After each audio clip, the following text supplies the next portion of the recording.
అనగనగా కిట్టు అనే ఒక ఉడత పెద్ద చెట్టుపై నివసిస్తూ ఉండేది.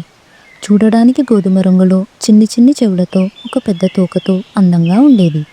కిట్టుకి ఒక చెట్టు మీద నుండి మరో చెట్టు మీదకి గెంతుతూ పళ్ళను సేకరించి తన స్నేహితులతో పంచుకోవడం అంటే ఎంతో ఇష్టం. ఒకరోజు ఉదయాన్నే కిట్టు పళ్ళను సేకరిస్తూ ఉండగా తన స్నేహితుడు బన్నీ అనే కుందేలు అక్కడికి వచ్చాడు. కిట్టు, నువ్వు ఎప్పుడు ఇంత సంతోషంగా ఎలా ఉంటావు? ఎప్పుడూ దేని గురించి బాధపడడం నేను చూడలేదు అని బన్నీ అడిగాడు. కిట్టు నవ్వుతూ, నేను సంతోషంగా ఉండడానికి 3 నియమాలను పాటిస్తాను. నువ్వు అవి ఏంటో తెలుసుకోవాలనుకుంటున్నావా అని అడిగాడు. బన్నీ ఆసక్తిగా తన చెవులను పైకెత్తి, అవును, అవి ఏంటో చెప్పు కిట్టు అని అన్నాడు.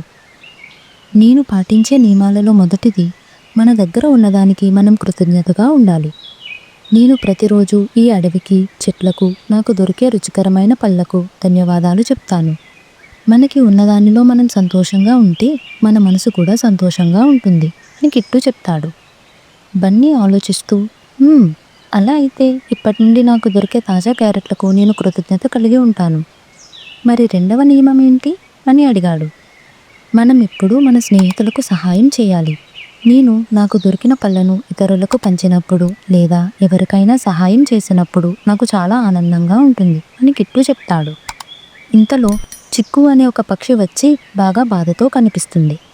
ఏమైంది చిక్కు అని కిట్టు అడిగాడు. గాలి వలన నా గూడు ఎగిరిపోయింది అని బాధగా చెబుతుంది చిక్కు. బాధపడకు చిక్కు, మనం కొత్త గూడు కట్టుకుందాం అని కిట్టు అన్నాడు.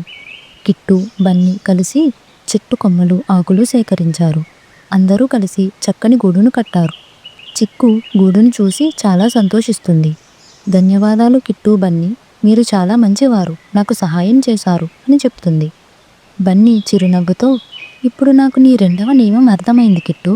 ఇతరులకు సహాయం చేస్తే నిజంగా చాలా ఆనందంగా ఉంది. మరి 3వ నియమం ఏంటి అని ఆసక్తిగా అడిగాడు బన్నీ. జరిగే ప్రతి విషయంలోనూ మంచినే చూడాలి. మనం అనుకున్నది జరగకపోయినా దాని వెనుక ఒక కారణం ఉంది. ఏది జరిగినా మన మంచి కోసమే అని అనుకోవాలి. గత వారం నాకు ఎంతో ఇష్టమైన యాపిల్ పోగొట్టుకున్నప్పుడు నేను బాధపడలేదు, ఎందుకంటే వెంటనే దానికన్నా పెద్ద యాపిల్ నాకు దొరికింది అని చెప్పాడు.